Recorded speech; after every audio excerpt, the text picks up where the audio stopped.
Hey, what's up? Back again. Another review. Um, I was gonna do the Sinners review, but I'm gonna save that for later.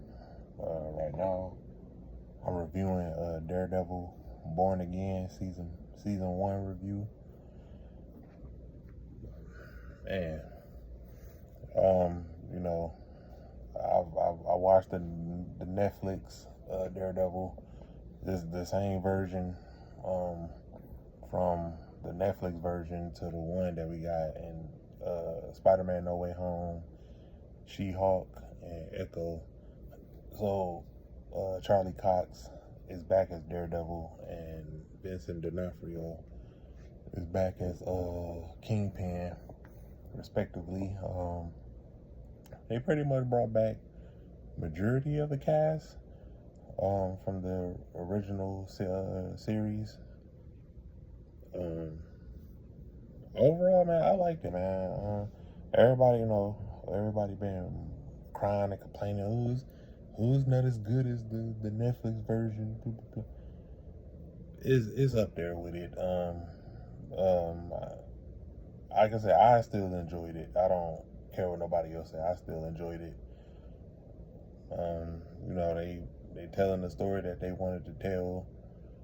Um, Overall, man, I mean, they technically didn't miss a beat. Like the action scenes is still good.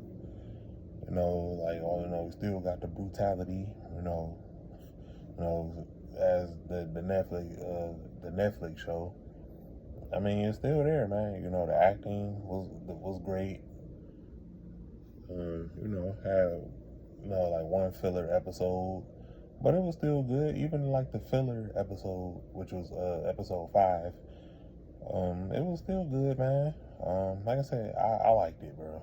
I give it a, um, you know, I give it an 8 out of 10. It was good. I liked it. Pretty much start off with the original gang, Matt, Karen, and Foggy at the bar celebrating, and Foggy gets a mysterious call from a client that he knows, and him and Karen are outside, and all of a sudden Foggy gets shot by a mysterious gunman, which was later revealed to be Bullseye. And Matt suits up as Daredevil, fights him. Pretty much giving off season 3 vibes of Daredevil when Daredevil fought Bullseye in season 3. He beats Bullseye. He hears with his echolocation. He hears Foggy, takes his last breath, and was unable to save his best friend. And he quits being Daredevil for like a year, and he links up with he hears about Wilson Fisk running for mayor in New York, and they have a awkward reunion at a diner, and pretty much they both giving each other ultimatums on not falling back into their old roles, and and then after that, all hell breaks loose. We get introduced to this character named White Tiger, which he is from the comics.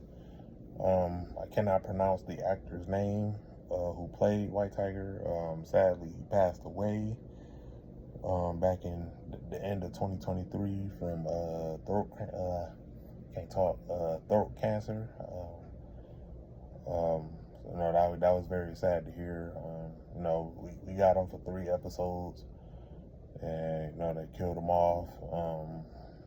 He was pretty good. I'm not the biggest White Tiger fan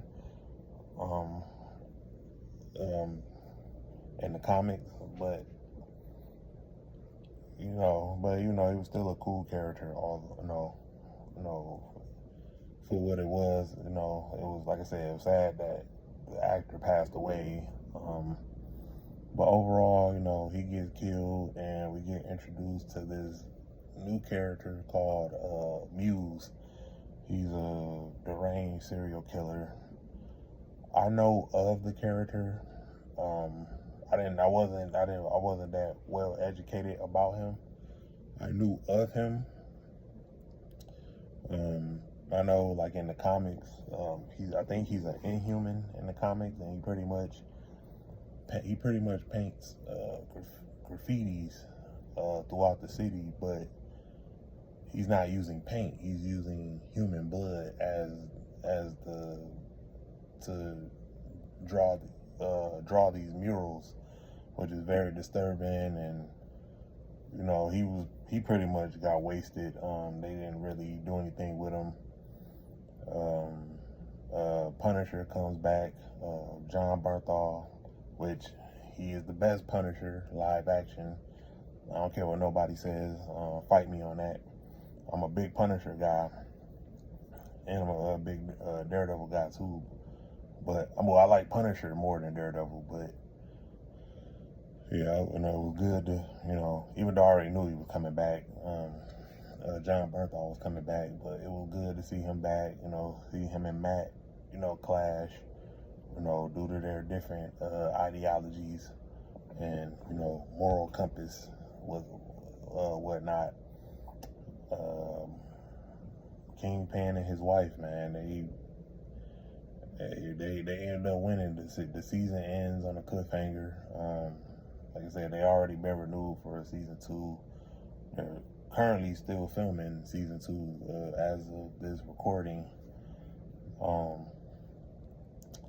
But yeah, man, overall, man, this shit was good, man. I give it an 8.5. I know earlier I said 8 out of 10. I give it an 8.5 out of 10. This shit was great. Like I said, 9 episodes.